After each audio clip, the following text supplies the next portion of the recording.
Our today's topic is sex determination and linkage. Last time we discussed that Henking he discovered a specific nuclear structure during spermatogenesis in some insects. Then he found that some of these insects they have this structure, and some 50% sperms they received this specific structure, and 50% of sperms they didn't have this structure. Then he gave this structure a name as X body. Later on this was named as the X chromosome. So sex determination is different in insects, birds, and then in the humans. So first type is XX and XO type. Here it is present in some of the insects like grasshoppers. Here the females they are XX type and males they are XO or X0 type. Now XX जैसे हमने किया है humans में भी females they are of XX type means they have autosomes and plus one pair of sex chromosome, that is XX type. Grasshopper contains 12 pairs of chromosome, that is 24 chromosomes हैं. उसमें से जो 11 pairs हैं वो autosomes हैं और एक XX है फीमेल्स में. लेकिन मेल्स में यहाँ पे सिर्फ 23 क्रोमोसोम्स होते हैं, यानी कि 1 chromosome is less than the female. Here all eggs they bear one X chromosome, but sperms 50% of the sperms they have X chromosome and 50% of the sperms they don't have X chromosome, 0, यानी कि don't have X chromosome. Final after fertilization is 23 chromosomes in males is 22 plus X. So in the male it is 23 chromosomes, or in the female it is the 24 chromosome, 22 plus 2XX. So 12 pairs. 22 they are autosome, they are same in the male and females, but sex chromosome is XX in the female and only single X in the male. So we write X0 or XO. So this type of inheritance is XXXO. Females they are homogametic. They form only one type of eggs, all having X chromosome, but the males they are heterogametic. They produce two types of sperm, either 50% with X and 50% without X. It is present in some cases, some insects like the grasshopper. That is an example of XO type of sex determination. Now next in insects, other insects और या फिर mammals में, this we have done in the 10th class also. Again in the mammals there are 23 pairs of chromosome. वहाँ पे हम कितना कर रहे हैं 24 chromosomes कर रहे हैं, 12 pairs है ना, यहाँ पे 23 pairs यानी कि 46. तो here 22 pairs they are same in the male and female, they are called autosome, but one pair is different in males and female. Females they have XX and males they have XY. तो बाकी insects में भी ऐसा होता है और mammals में भी ऐसा होता है.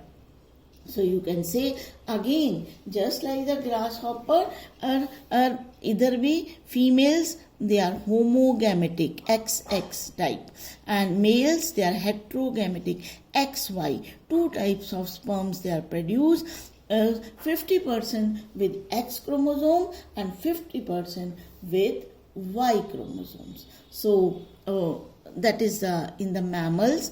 And then another type of sex determination is in the birds, ZZ, ZW. So in many birds, not in the all but in many birds, female they has a pair of dissimilar chromosomes ZW, तो इसमें different chromosomes होते हैं, sex chromosome ZW, and males they have similar sex chromosome that is a ZZ। तो इस case में जो है वही ZZ ZW टाइप इनहेरिटेंस, लेकिन यहाँ पे ये जो है दैट इज अ मेल, यानी कि male is homogametic and female is heterogametic. It produces two types of eggs, either of Z type or of W type. So this is a different type of sex determination and जो आपने examples करने हैं। अब हमारा next topic आता है linkage and recombination. And linkage का meaning क्या है कि when the genes are present on one chromosome, two or more genes are present on the same chromosome, then these are known as a linked gene, and the phenomena is called linkage. तो जैसे हम देखते हैं कि human beings है तो उसमें सिर्फ 23 पेयर्स ऑफ क्रोमोसोम्स हैं, लेकिन करेक्टर्स तो हमारे बहुत ज़्यादा होते हैं, जीन्स बहुत ज़्यादा होते हैं। तो दैट मीन्स एक क्रोमोसोम में एक से ज़्यादा जीन्स होते हैं। जब ज़्यादा जीन्स एक ही क्रोमोसोम पे है तब उसको कह देते हैं linked jeans.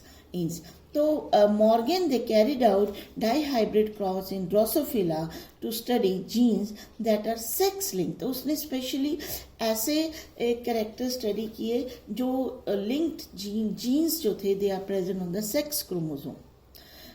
Morgan he crossed yellow bodied white-eyed female with brown-bodied red-eyed males and got F1 progeny. Two genes did not segregate independently of each other and F2 ratio deviated from 9:3:3:1. तो उसको पता कैसे चला कि ये linked gene होते हैं या ऐसा कुछ फिनोमिना है, क्योंकि जब उसने इनको क्रॉस किया yellow body and white eye female को with brown body and red eye males को, तो जैसे मेंडल ने क्रॉस किए थे, हमने पढ़ा है law of independent assortment and या लॉ ऑफ सेग्रीगेशन, तो उसमें हमने पढ़ा है कि डाई हाइब्रिड रेशो क्या आती है 9:3:3:1, लेकिन मॉर्गन को ये रेशो नहीं मिली, एक डिफरेंट रेशो थी, इट वाज नॉट 9:3:3:1। फिर उसको लगा कि नहीं कुछ अलग फिनोमिना है, सारे के सारे कई बार जीन्स जो है वो इंडिपेंडेंटली इनहेरिट नहीं करते हैं जैसा मेंडल ने किया था।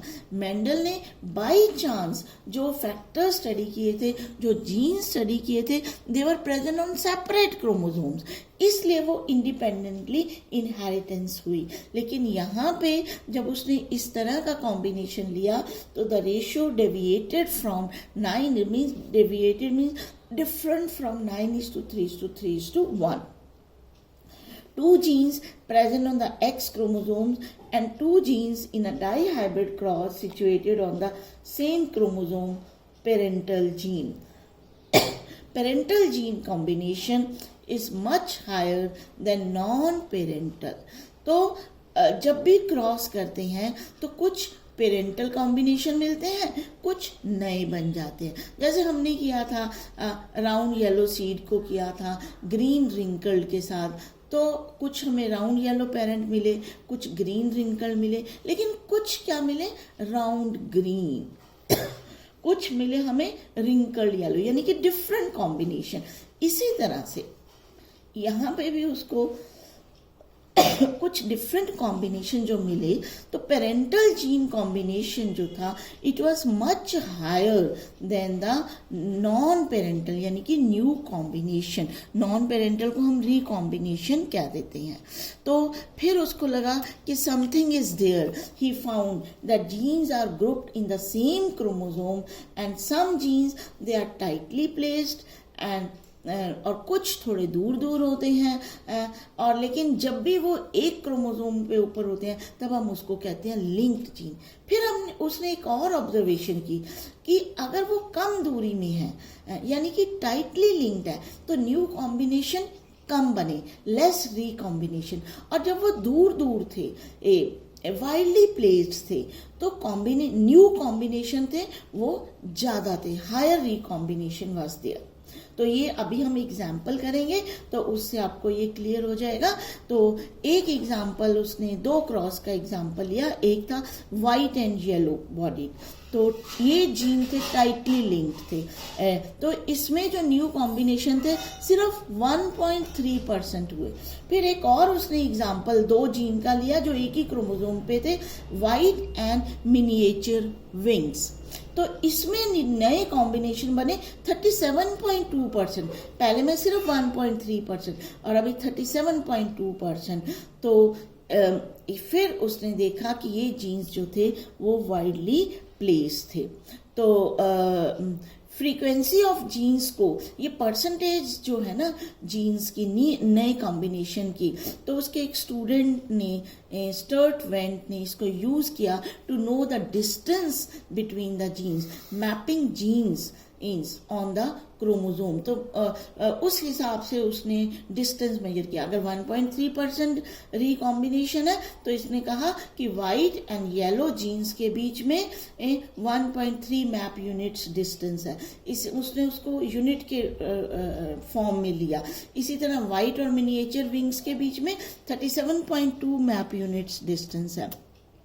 तो just see from this diagram, this is given in your book, लेकिन इसको थोड़ा सा आपने अच्छे से इसको स्टडी करना है। थोड़ा सा आप इसको ध्यान से करोगे तो कोई मुश्किल नहीं लगेगा।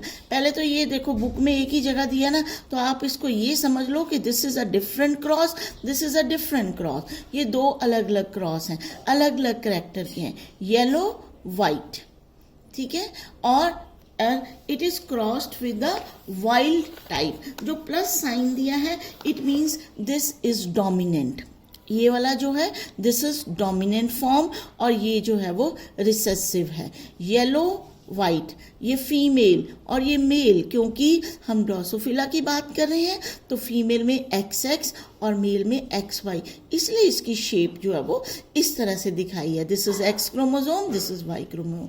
Is it clear? So this, ये जो 2 जीन्स हैं, ये दोनों जीन्स क्या हैं? They are present on the X chromosome, they are present on X chromosome। so yellow white और ये है wild type, इसमें हमने Y प्लस और W प्लस दिखा दिया। so this is dominant over yellow white। अब जैसे हम आम क्रॉस करते हैं, ये एक ही तरह का गैमीट बनाएगा। जब ये गैमीट बनेंगे, सिंगल होता है ये वाला है ना, एक येलो, और ये मेल है तो ये ईदर दिस ऊपर वाला गैमीट और एक या X क्रोमोसोम वाला ये Y, 2 तरह के गैमीट्स बनाएंगे। फिर रैंडम फर्टिलाइजेशन में ये गैमीट या X वाले के साथ फ्यूज करेगा या Y के साथ, तो ये बनेगा X के साथ फ्यूज किया, ये Y के साथ। अब यहाँ पे क्या मिला? Wild is dominant. जब ये एक X और एक ये X वाला मेल का X फ्यूज किया तो हमें ये मिला वाइल्ड टाइप, और यहाँ पे मिला येलो वाइट, यानी कि उल्टा हुआ। यहाँ पे पेरेंट क्या था? Yellow white female and wild type male. F1 में हमें क्या मिला? Wild type female, female wild type, और मेल जो था वो येलो वाइट, उल्टा हो गया, ठीक है, मेल येलो वाइट हो गया। अब इसके बाद वैसे ही F2 जनरेशन, देखो इसमें भी 2 तरह के गैमीट्स बने, इसमें भी 2 तरह के बने, ये वैसे ही ये कॉम्बिनेशन ऐसा है। और इसको देखो स्टडी कैसे करना है, ऐसे स्टडी करना है एक लाइन में। बुक में आपके ये 2 ऐसे बॉक्सेस दिए हैं ना, तो इसको ऐसे करके नहीं स्टडी करना। ये एक लाइन के है, एक लाइन में ऐसे है, ये अलग है और ये अलग है, तो इसको जस्ट ऐसे इसके बीच में एक लाइन लगा लो। तो ये इस तरह से ये स्टडी करना है आपने। तो एक बार इसको इसके साथ कॉम्बिनेशन X को, फिर X को Y के साथ कॉम्बिनेशन, फिर ब्लू वाले X को इस X के साथ, ब्लू वाले X को इस Y के साथ, ठीक है। तो आपको ये 4 तरह के मिल जाएंगे जो हम एक्सपेक्ट करते हैं। नॉर्मली हम यही एक्सपेक्ट करते हैं ना, जब हम अपने आप बनाते हैं, ये इसके साथ कर सकता है, ये इसके साथ कर सकता है, जितने भी मैक्सिमम, ये इसके साथ भी कर सकता है, इसके साथ भी। तो ये कॉम्बिनेशन बनेंगे wild type male, yellow white male और यहाँ पे वाइल्ड टाइप फीमेल, एक भी प्लस आ गया तो वो वाइल्ड हो जाती है, वाइल्ड टाइप फीमेल और येलो वाइट फीमेल, यानी कि पूरे सारे 25% ये भी बनेगा, ये भी बनेगा, मेल भी दोनों तरह के बनेंगे, वाइल्ड और येलो वाइट, और फीमेल भी दोनों तरह के बने, ये हम एक्सपेक्ट कर रहे हैं। और ये पेरेंटल टाइप 98.7%। एंड इसके बाद यहाँ पे जो नए कॉम्बिनेशन मिले, वाइट येलो वाइट येलो, इसमें आप देखो कि थोड़ा थोड़ा ये बीच में कंबाइन हो गया, क्रॉसिंग ओवर होगी। मियोसिस में हमने पढ़ा था ना, ये एक्सचेंज ऑफ जेनेटिक मटेरियल, इसका ब्लू वाला थोड़ा सा पूरे येलो के साथ कंबाइन कर गया। फिर जो है दूसरी तरफ मेल, और इसी तरह येलो वाला ब्लू के साथ, तो ये बन गया, एक ही करेक्टर आया इसमें, वाइट इसमें येलो, वाइट के साथ येलो नहीं आया, या वाइट या येलो, दो तरह के मेल और दो तरह के फीमेल, वाइट और येलो, ये कॉम्बिनेशन बना 1.3%। ठीक है, इसी तरह ये क्रॉस है, वाइट एंड मिनिएचर, ये वाइट ये मिनिएचर, और ये वाइल्ड टाइप डोमिनेंट, क्योंकि इसके ऊपर प्लस लगाया। अब दो तरह के गैमीट्स, इट्स सिंगल टाइप का गैमीट बनेगा, सिर्फ एक ही येलो, और ये दो तरह के, ये गैमीट इसके साथ फ्यूज कर जाएगा तो फीमेल बन गई, ये गैमीट इसके साथ फ्यूज कर गया तो मेल बन गया। बिल्कुल वैसे ही उल्टा, यहाँ हमने वाइट मिनिएचर फीमेल ली थी और यहाँ पे हमने वाइल्ड टाइप फीमेल मिल गई, यहाँ पे हमने वाइल्ड टाइप मेल लिया था, यहाँ पे हमें वाइट मिनिएचर मेल मिला।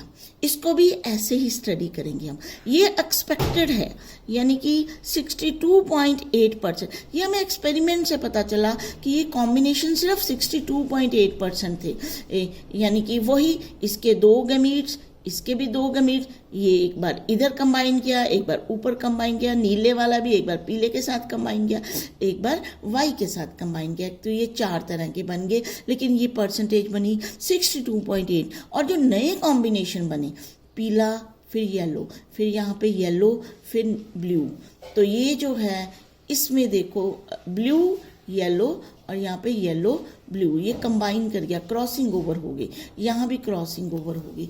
इसमें जो थे कॉम्बिनेशन बने 37.2%। फिर यहाँ से उसने देखा ये ऐसा क्यों है कि इधर 1.3%, इधर 37.2 जो है वो 2%, क्योंकि distance between these two genes, देखो ये दोनों बिल्कुल पास पास हैं और यहाँ पे क्या है, बहुत दूर दूर हैं। सो इसलिए जो है ये वाइडली प्लेस्ड जितने होंगे उतना चांसेस ऑफ रिकॉम्बिनेशन ज़्यादा होंगे, और जितने नैरोली प्लेस्ड होते हैं उतने चांसेस ऑफ रिकॉम्बिनेशन कम होते हैं, क्रॉसिंग ओवर कम होते हैं, क्रॉसिंग ओवर कम रिकॉम्बिनेशन कम, यहाँ पे क्रॉसिंग ओवर के चांसेस ज़्यादा, रिकॉम्बिनेशन भी ज़्यादा। तो ये एक सिंपल वो था क्रॉस जिससे उसने किया। So linkage, that is the physical association of the genes on the chromosome. Recombination means non parental combination, और ये क्यों होते हैं, crossing over between of the chromosomes during the meiosis. Actually, thank you so much.